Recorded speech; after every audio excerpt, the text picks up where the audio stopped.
Run, river, run, run through the hills. Run, river, run to the sea. Run, river, run to your place beneath the sun.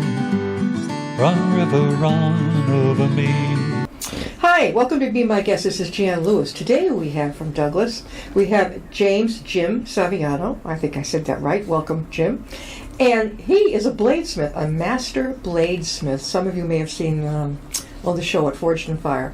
Well, he's really cool. And he is going to tell you about his background in bladesmithing, something we've never had on the show here, and I thought it was pretty cool. So, James, when did you get interested? Jim, when did you get interested in this? Well, I got interested in 2000. About 2 years before that, I knew I was going to retire, and I knew I had to have something to do. Yeah. I thought I'd have something that was creative as well as physical. Mm-hmm. And I looked around. I thought at first stone sculpture. Spent a little time evaluating that, and then one day stumbled across a book on bladesmithing. Yeah. And read up on that, and that really grabbed a hold of me, and here I am. So it wasn't something you grew up wanting to do. It just it kind of happened. It evolved. Yeah, no, I didn't. I was always out in the woods, nature, but growing up, I never had a knife. Yeah. So I don't think that was what drew me to it. Where did you grow up, Jim? In Douglas. Douglas. Nice country out there. Yeah. I know when I go up to Webster, I shoot through. I go up, did you come down Central Turnpike? Yeah. Oh, and then you get Joe Jenny Road if you're going to Webster. Yeah. But you do go through part of Douglas. It's kind of pretty out there. It's real farmland. I mean, it's... Well, it's becoming a suburb of Boston almost. A lot of people living there now go into Boston every day. Yeah, you know something? On Joe Jenny Road, they do have a few of those yuppie huts. Yeah. It's like, oh, you're like, oh, I know where they're going to work. Right. So when you went, where did you grew up in Douglas, graduated Douglas High. Right. What did you do after high school? Went to college. What did you do? What you majored Went to in? UMass, majored in mathematics. Of course. Everybody is so good. I'm horrible at it. What made you go to mathematics? I don't know what made me good at it, but in high school I was very good at it. Even trigonometry and algebra? All of it. I had to have a tutor. The other subjects, history, literature, Yeah. I enjoyed reading. Yeah. Reading for a test, I didn't enjoy. No. I didn't enjoy history. I didn't enjoy Latin. Those subjects were very difficult for me. They but made you... Oh, did you have a choice between French, Latin, or Spanish? it was Latin in Douglas. That's what you took. Yeah. We had a choice between Spanish and French. I chose French. I think we had a choice of French, too. I took French, yeah. Yeah. Yeah. Latin's pretty tough. My grandfather had to know Latin. Yeah, I'm not sure why I got into that. Isn't that the basis for all of our languages? Somebody. Well, that's true. Yeah. Okay, so you did that. You went to UMass. You graduated. What kind of degree did you have? Bachelor's degree in mathematics. My last semester there, I took an elective in Fortran programming. Fortran. It's a programming language. Okay. Formula translation is what it was derived from. I went into the service. What branch? The Marine Corps. Semper Fi. And when I got out, I said, now what? And I remembered that course in programming. Yeah. That was in '66. I got a job in programming. The data processing computers was just taking off. Yeah. You were kind of a newbie. When I got in, until the year 2000. You hit it just right. I was very, very fortunate. Did you go to Vietnam or no? No. No, Nam was after. No overseas. Okay, so you were in the Marine Corps. Have you seen that? Everybody's seen that commercial on TV? Were you there? The water problem there that they had? Oh yeah. Have you had to check in on that one? No, but that's at Lejeune. My neighbor was in the Marines, yeah. And he died of cancer several years ago, and his wife is applying for. But so far, you're good. You're here. Yeah, no. Oh, thank God. He was only at Lejeune. Yeah. Camp Lejeune and Paris Island. I remember we had a member of the family who had gone into those places. But yeah. All right, so you've got that degree, and now you're riding the tide, and that's what you've done. You did for your career. Right. My career was all in data processing. I started out at a bank in Worcester, Oh, my God. and from there joined a consulting firm. In those days, we were just doing systems design and programming, and was in that firm, with that firm for 5 or 6 years, and then 3 guys and I left and started the company, You started your own. What was that? Computer Partners.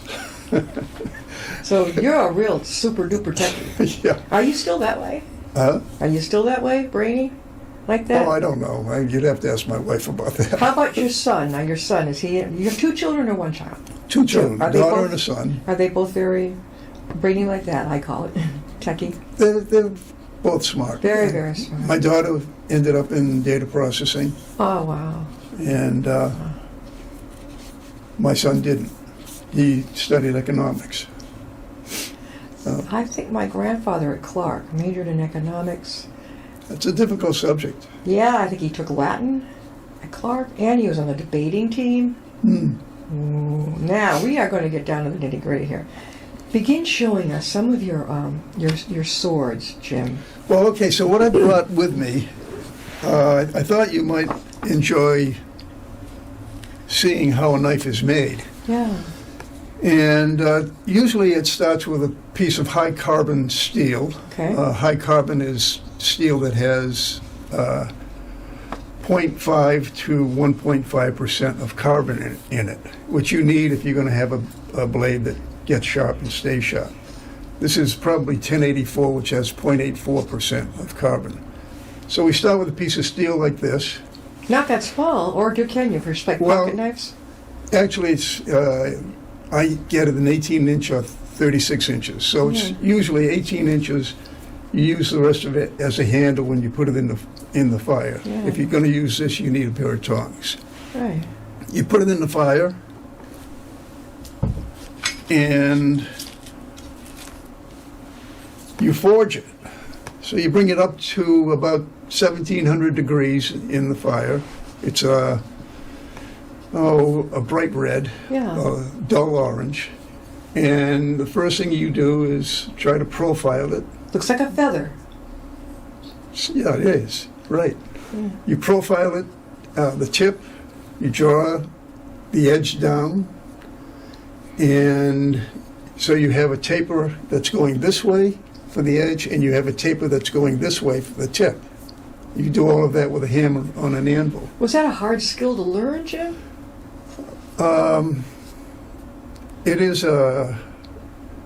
It is a difficult skill to learn. Yeah. It's not something that I picked up quickly. I would guess I probably spent a year and a half before I felt comfortable doing this, Yeah.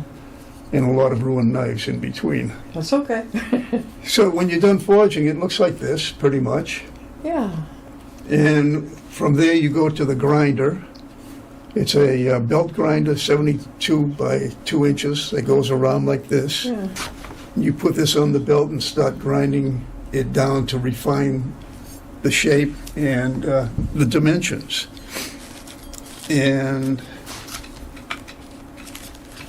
the first thing you do is refine the profile. Now it's changed colors. How did it do that? Well, this has got all scale on it from the forging, Yeah. carbon scale. You grind all that off, and underneath Oh, it is okay. the That good looks steel. like my dinner knife.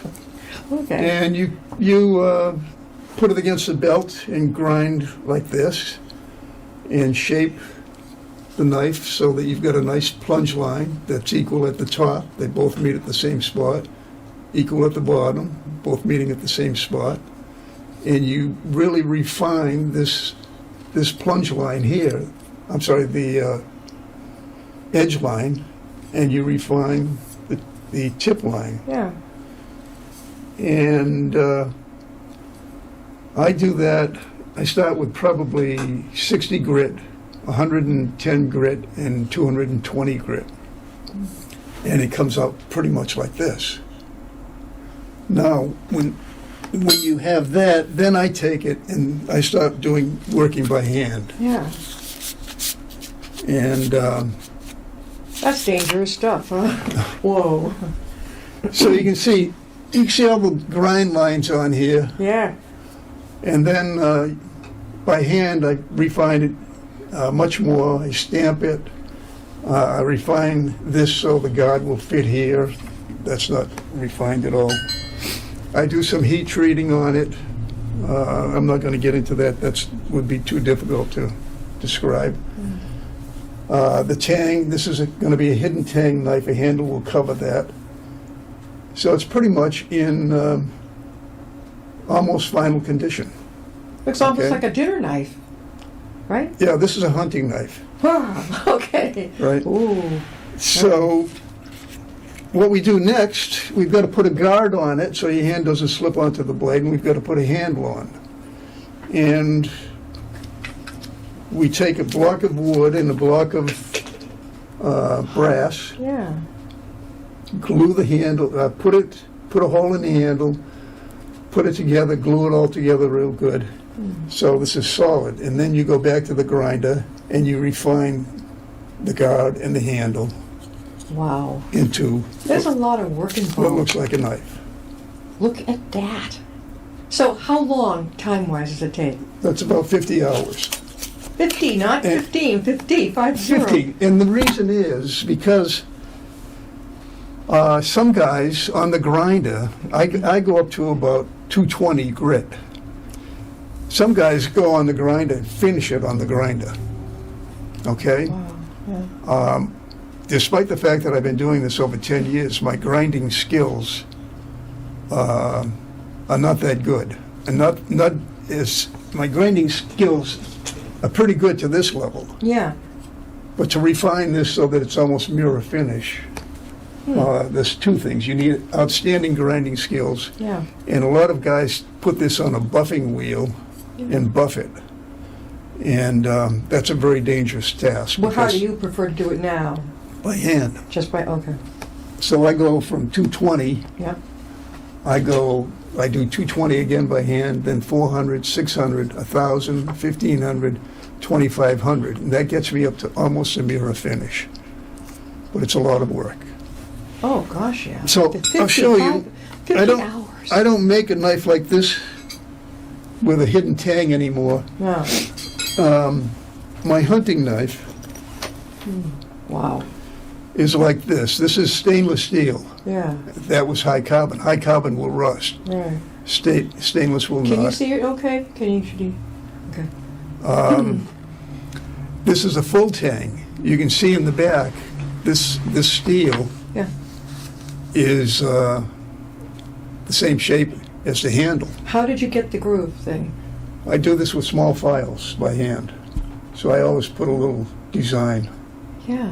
on the spine of my knives. Do you ever put your initial or something that people Yeah, know? I've got a stamp, Saviano. You have a stamp, okay. Just- We're talking with Jim Saviano, and he is a master bladesmith. Jim, while we got you sitting there, you said you have something that you've written about it. yes. How could they reach you if they'd like to read that? Well, if you're interested, I have a 28-page document that I've written on how to forge a hunting knife, and forging, grinding, and finishing. And if you're interested in that, my email address is jimsaviano@icloud.com. Send me a note, and I'd be happy to send you a copy of it. How's that? Okay, keep going with that now. That look at the serrated edges there. That is that used to gut animals when they get killed? You know, hunting. I'm sorry? Are those used to gut the animals when Yeah. they killed it? Oh, Yeah, it's called dressing, yeah. dressing the animal. Yeah. Do a lot of the hunters come to you for that? I'm not a hunter. No, I'm not either. But if they know you make that, is that the type of thing they would buy? Well, I'm not selling knives anymore. Okay, all right. Yeah. My knives now I make for charities, and they raffle them off. Local charities in Douglas. Yes, we were and, talking about. Was it the church there? We just finished one for the library, Yeah. library building fund. We raised $5,000. Yeah. A couple of years ago, we did one for St. Dennis Parish. We raised $11,000 for them. And we do a raffle, and whoever name is picked walks away with the knife. That's And I'll good. show you the kind of knife I make for the raffles. Ah. This is called a Quillian dagger. Oh, look at that. That looks like the Vikings, right? Before the Vikings. The Crusaders? Crusaders. Yeah. Look at that. And this is made of Damascus. What's Damascus? Damascus is patterned steel. If I do this, perhaps you can pick up the reflections and see that they're changing. This is called a ladder pattern. This is was a block of stainless steel that I ground down to make the guard. This is a block of ebony that I carved down to make a spiral handle. And this is a pommel that I made on a drill That is with a something lot you of see in the sandpaper. movies, right? When they have those. Look at that. That's of all the things you make, that's my favorite. Yeah, this is probably 200 hours of work making the Damascus. I make my own Damascus. Yeah.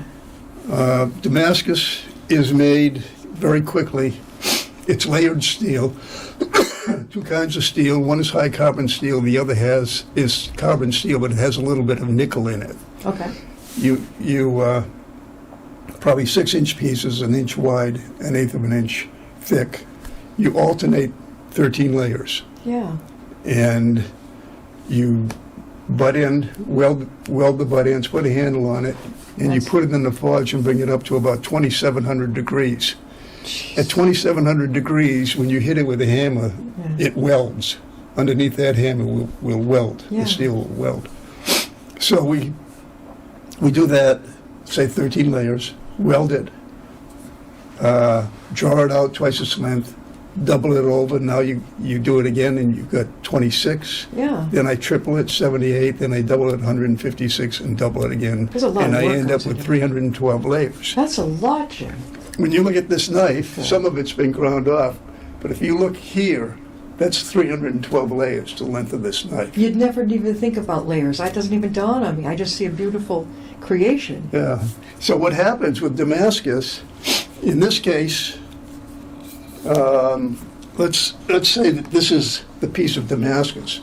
It's not that this big. It's less than that. But that looks like wood.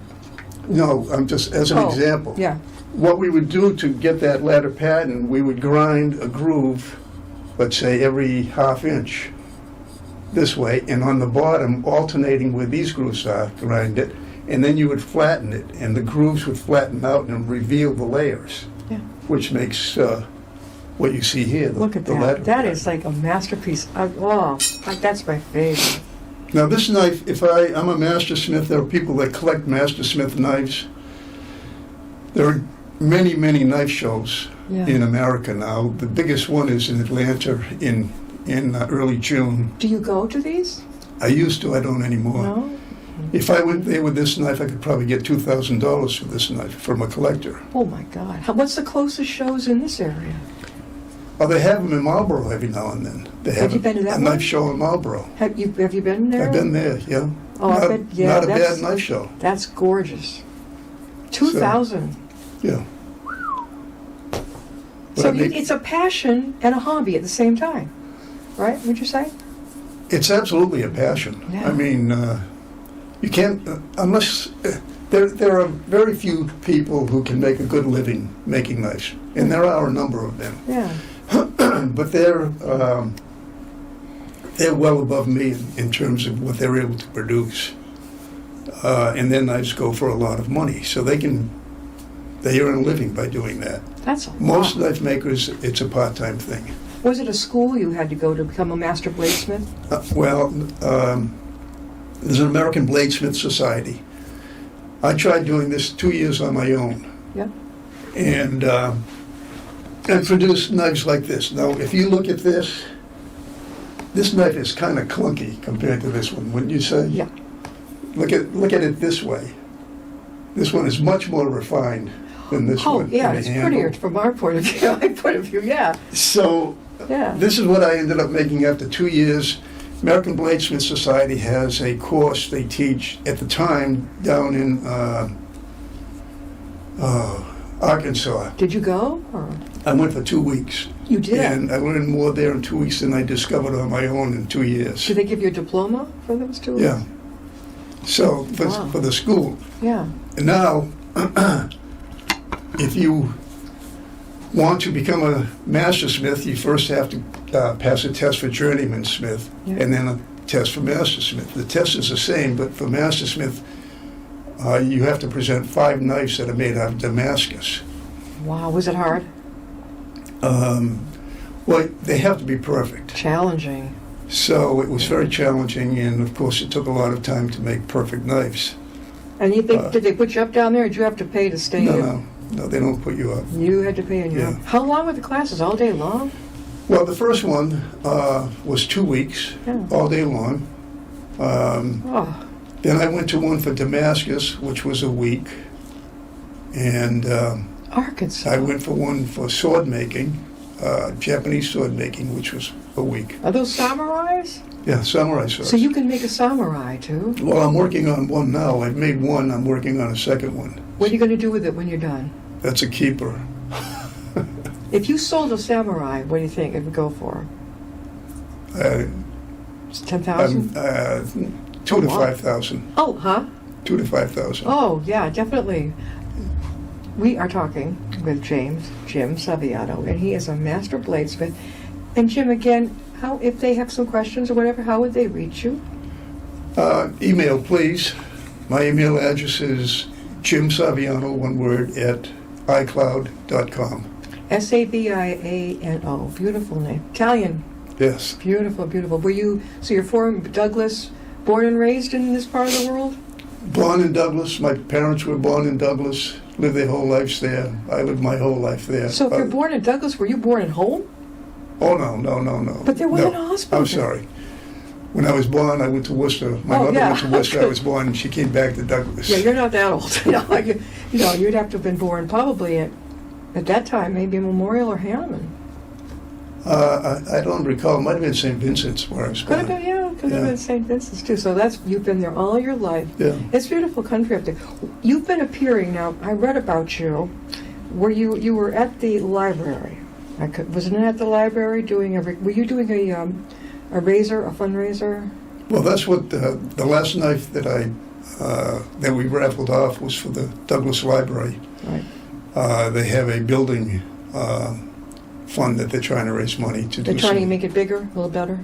They're trying to do some maintenance that's necessary, and they're also trying to add some features to the library, like an elevator.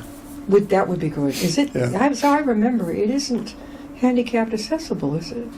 I'm sorry? It's not handicapped accessible. No, it isn't. No. They got to work on that, because when the library was here, they had to make a special in and out. Yeah. And the new one up there is just naturally that way. And the church, you raised $11,000 for the church. Yeah.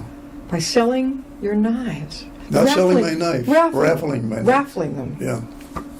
The church raised most of that money. What the church needed for? I'm fortunate. I have a lot of good friends and people I used to work with. Every time I raffle a knife off for a charity, I send them a note, and I can usually count on $2,000 to $3,000 in contributions from them. And that's for their fundraiser. Yeah. That is amazing. Are you going to be appearing anywhere coming up this year or next? I'm working on another Quillian dagger right now, and it'll be raffled off. I'm not sure for whom, but probably a Douglas charity. Okay. Do you travel a little bit outside the area to help out with fundraising and No, all of my raffles are in Douglas. They're all in Douglas because boy, you'd be a hit if you're willing. I know. To go. Yeah. That's why I'm making a point. All of my raffles are in Douglas for Douglas charities. And they're for charities, and he's in Douglas, and he's not going to budge. He's going to stay there. We're not going to talk about age, but did you just have a birthday, or when was your birthday? My next one is in August. I'll be 82. August what? 11. 16th. Oh, Leo's. He's just a kid. He's 82. Well, you just turned 81, so you're still. And you were a Marine. Yes. And you didn't have to go to Nam, thank God. In my generation, we saw the guys were going off to Nam, and it didn't hit me, Jim, until. Well, I was just a little kid, but I was like basically in college, first year, and there was this guy I liked. That'll do it every time, and it hit me when they said these guys may go away to war. I went, oh, That's what it's all about. That's what it took some of us girls probably to realize, like, oh my God, this is real. Yeah. I remember that. I remember that a lot. This is terrific. How many knives have you made, Jim? Over 200. Over 200, and Yeah. still he's going strong. And the next one you're going to make, you're still working on that one I like, the, what do you call that, dagger? Katana. I'm working on a Japanese katana, which is a 30-inch blade. Do you make the ippies, the epee blade that they joust with or whatever? What's it called, the ippie? I'm not sure. You know when people do the sword jousting. Yeah, I don't know. You know that they hold, it's like this, it's just long. Yeah. Do you make those at all? No. No? No. I bet you'd be great at it. Because those are, you know, they wear their cover, they cover themselves and they go. Oh, this is on the knights on horses. They hold under their arm a lance. Yeah, If I it's think, a lance. yeah. Do you No. ever make, no, you've ever, I bet you could do it. Maybe. Yeah, what do they I have? suspect that the only thing that's metal on those is the point. I wouldn't want to get stopped by Because if it's all metal, there's no way you could hold that up with one arm. Jousting, that's what it's called. Jousting. And yeah. I would imagine something like King Richard's Fair, something like that. Boy, I wouldn't want to get in the way of that guy. Well, we are going to have to close. It's been wonderful. We've had Jim Saviano on. He's a master bladesmith. First, you're going to have to be our resident bladesmith, first and only bladesmith on the show. We've had people from all over the world, it seems, but this is terrific. And you're going to keep doing it, and you have you're working on one now for a fundraiser, and that sounds really good. It keeps you happy as well as busy. That's the main thing. You can tell he really, really enjoys this. It's all over his face. You can tell. Thank you for being with us, Thank you. Jim. Appreciate the opportunity. Happy Thanksgiving. Thanks. We'll see you next Bye-bye. time.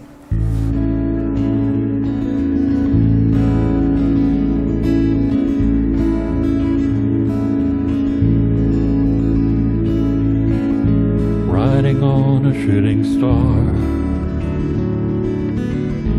heading out toward a dream.